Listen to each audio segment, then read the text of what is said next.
நாட்டின் நிர்வாகத்தை கூர்ந்து கவனிக்கணும். நீண்ட காலமா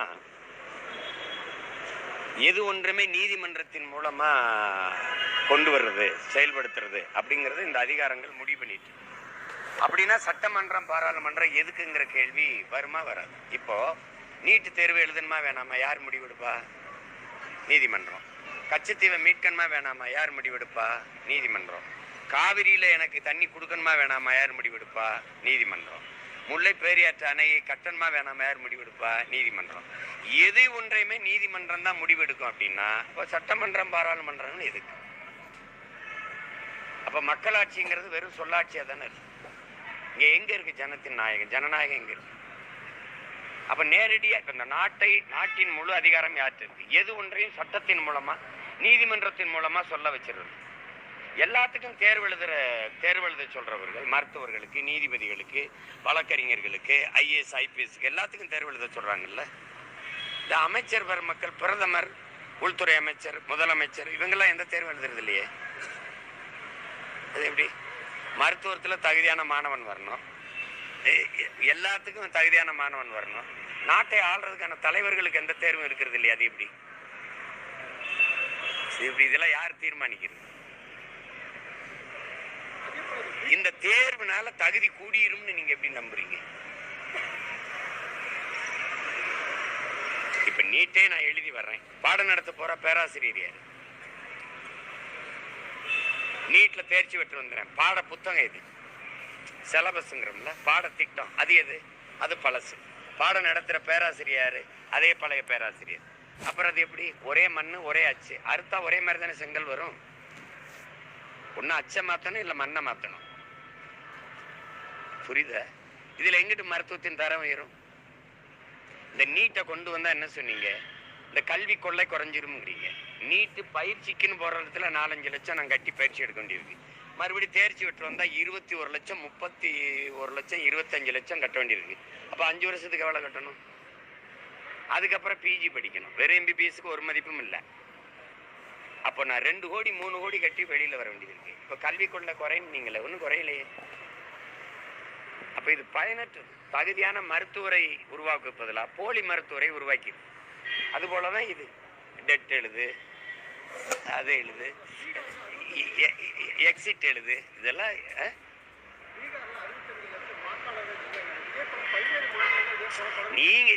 நீங்க காங்கிரஸ் இருக்கும்போது என்ன பண்ணீங்களோ அதை BJP இருக்கும்போது செய்து.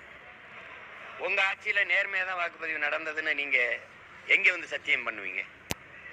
நீ நேர்மையாளன். அந்த EVM எந்திரத்துல இது நடக்கும்னு தெரியும். உலகத்துல மூளைங்கிற உறுப்பு இருக்கிற எல்லாருக்கும் தெரியும். உலகத்தில் இந்த EVM எந்திரத்தை வச்சிருக்க நாடு எத்தனை? முதல்ல சொல்லுங்க ராகுல் காந்தி.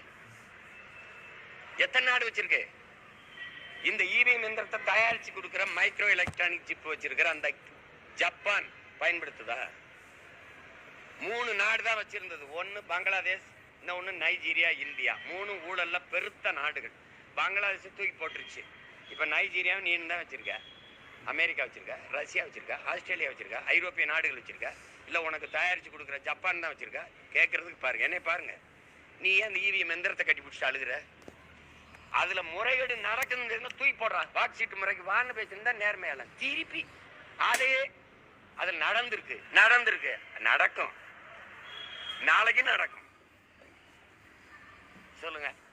இப்ப எனக்கு எடுத்துக்கங்க, ஈரோடு கிழக்குல 25,500 நிறுத்த சொன்ன மகான் யாரு? இன்னொரு 500 ஓட்டு வாங்கினா நான் வந்து அங்கீகரிக்கப்பட்ட கட்சி ஆயிருவேன். நான் டெபாசிட் இழக்கணும்னு நீ முடிவு பண்ணிட்டீங்க. ஆங்கிலம் கற்றுக்கொள்ளுதல் செயற்கை நுண்ணறிவு வழியா அப்படிங்கிறது யாருக்கு பெரிய அளவுக்கு பயன்? எங்களோட கோர்ஸ் சொல்றீங்களா இல்ல டெக்னாலஜி? ஒரு டெக்னாலஜி அல்லது உங்க கோர்ஸ் முடிவு பண்ணிட்டீங்க. உங்க மாவட்ட ஆட்சியர் என்றதை நிறுத்திடுறாப்ல. எப்படி நிறுத்துவாருன்னு கேக்குறீங்களா? கள்ள ஓட்டு போடும்போது தடுக்காத தேர்தல் ஆணையம், வாக்குக்கு காசு கொடுக்கும்போது தடுக்காத தேர்தல் ஆணையம், என் வாக்க நேர்மையா என்னம்னு நான் நம்பணும். எப்படி தெரியுது? இந்த எந்திரத்துக்குள்ள அந்த ஜாக் பண்ணிட முடியும். அதை இங்க பாருங்க, என்னுடைய அலைபேசிய இங்க இருந்து நான் எங்க அம்மாவுக்கு அரணியூர்ல பேசுறத டெல்லியில இருந்து ஒட்டு கேட்க முடியுதா? முடியலையா? அப்ப இந்த வாக்கெந்திரத்துல செய்ய முடியும்னு தெரியுது இல்ல? அப்ப அதை தூக்கி போடுற பழைய வாக்குச்சீட்டு முறைக்கு வாடான்னு சொல்ல வேண்டியதானே? அதை சொல்லி போராட மாட்டாப்ல.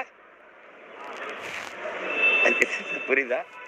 அவன் நீங்க 60 லட்சம் வாக்கு அங்க ஏமாத்திருக்குன்னு சொல்லும் போது அங்க இருந்து ஒருத்தன் நீங்க உங்க முதல்வர் கொளத்தூர்ல 9500 ஓட்டு ஏமாத்தி தான் வென்றிருக்காருன்னு போடுறேன். அதை ஏன் பேச மாட்டீங்க? நான் சொல்ற மாதிரி சொல்லு. இந்த வாக்கு எந்திரத்துல ஏமாத்த முடியும், அப்ப தூக்கி போடு. மறுபடியும் வாக்கு சீட்டு முறைக்கு ஈவிஎம்ஏ வேணாம்னு சொல்ல வேண்டியதானே? அதை வச்சுக்கிட்டு முறைகேடு நடந்துருச்சு அப்படின்னா எங்க நடக்கலன்னு சொல்லு.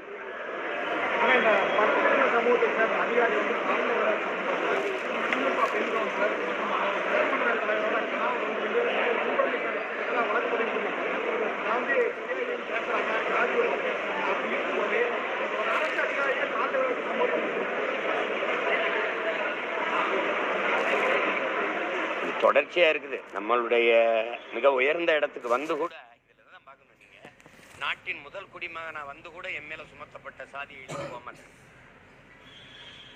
நான் கோயிலுக்குள்ள போக முடியல. அம்மா திரௌபதி முர்மு பழங்குடி மகள், அவளால பாருங்க ஐயா அத்வானி, ஐயா பிரதமர் மோடி 2 பேரும் நாற்காலியில் நாற்காலியில் உட்கார்ந்து பேசிட்டு இருக்கும்போது அந்த நாட்டின் முதல் குடிமகள் அம்மா வந்து நின்றுட்டு இருக்காங்க. படம் வேணா உங்களுக்கு இருக்கு, அனுப்புறேன். ஆனா அவங்க 2 பேரும் எந்திரிச்சு பாரத மாதாக்கு ஜெயிப்பாங்க. பாரத மாதா நின்றுட்டு இருக்காங்க. கோயிலுக்குள்ள போய் கும்பிடுறாங்க, கட்டையை கட்டி அம்மா வெளியில் நிறுத்தி வச்சிருக்காங்க. அப்ப எவ்வளவு பெரிய உயரத்துக்கு போனாலும் என் மீது சுமத்தப்பட்ட சாதி இழிவு போக மாட்டேங்க. இதை வந்து இவங்க இங்க பேசுறதெல்லாம் சும்மா வெட்டி பேச்சு. நீங்க பஞ்சாயத்து போர்ட் பிரசிடண்ட கொடி ஏற்ற முடியாது, உட்கார முடியாது நாற்காலியில. அப்படித்தானே இழிவு நீண்ட காலமா இருக்கு.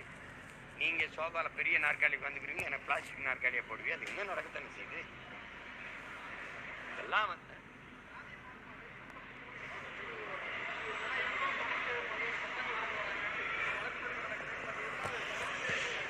இது வந்து கண்ணுக்கு தெரியாத நோய் ஒண்ணு இல்லை. இது ஒரு மனநோய் தானே, நம்ம உருவாக்குனது தானே.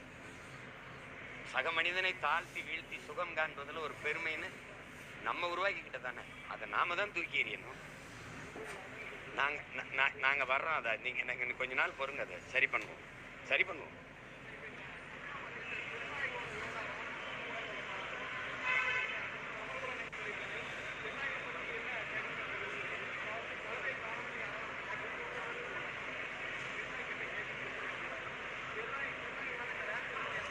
இல்ல அது வந்து அண்ணன் சொல்றது வந்து நம்ம கழுதைன்னா ஒரு இடிப்பிறப்பு மாதிரி இருக்குது. கழுதையிலே அழிஞ்சிருச்சு, வண்ணத்து பூச்சி அழிஞ்சிருச்சு, சிட்டுக்குருவி அழிஞ்சிருச்சு. நம்ம எந்த அழிவையும் கவலைப்படல. சக மனித சாவியை சைத்துக்கிட்டு தான் நம்ம போறோம். நாய்களை முற்று முழுதான் ஒழிக்கிறது என்ன பேராவதுக்குன்னா எலிகள் பெருகும். அப்ப பிளேக் நோய் வரும். இந்த நோய் அதிகரிக்குதுன்னா அந்த நோய் வரும். எதையும் ஒரு சமநிலையில வைக்கணும். அப்ப அதை முறையா மாநகராட்சி நாய்களை எடுத்து அதுக்கு தடுப்பூசி போட்டு அது பண்ணணும். அதுக்காக நீங்க என்னன்னா தெரு நாயின்னு நீங்க சொல்றீங்க, அதுதான் நம்ம வீட்டு நாய், அதுதான் நாட்டு நாய். நம்ம வெளிநாடுகளில் இருக்கிற இந்த உயர்தர நாயை வீட்டுக்குள்ள கொண்டு வந்தோடனே நம்ம ஆளு ரோட்டுக்கு வந்துட்டான். அவன் தெரு நாயாயிட்டான். அவனுடைய பராமரிப்பு செலவு கம்மி. அவன் இருக்கிற மிச்ச கஞ்சியை சாப்பிட்டு வீட்டு வாசல்ல கிடப்பான், பாதுகாப்பா இருப்பான். ஆடு மாடு மேய்க்க வருவான், வேட்டைக்கு போவான், எல்லாம் செய்வான். இவனுக்கு தனியா பிஸ்கட், அந்த உணவு தனி, அவனுக்கு தனி மருத்துவம், அவனுக்கு தனி. அவர் குளிரூட்டப்பட்ட அறையில தான் இருப்பாரு. அவர் ஒரு குட்டி, ஒரு நாய்க்குட்டி 25,000 1 லட்சம் வரைக்கும் இருக்கு. இது ஒரு பெரிய சந்தை. அதனால என் நாயை தெருவில் போட்டு அவன் நாயை வீட்டுக்குள்ள கொண்டு வந்துட்டான். அதனால அது வீட்டு நாயா தெரு நாயமா இருக்கு. இதுதான் நாய், நம்ம நாய். அது உரிய பராமரிப்பு இல்லாதனால அது எண்ணிக்கை பெருகிருச்சு. இங்கே போவோர் வருவர்கள்லாம் அது கொஞ்சம் கறியை வாங்கி போட்டு பழக்கி விட்டோன்னா அதை ஒரு இந்த நாய் பராமரிப்பு ஒரு பெருமைக்கா அது என்ன செய்யுது, அதை சாப்பிட்டு பழகணும்னு சுவையில் வந்து அங்கே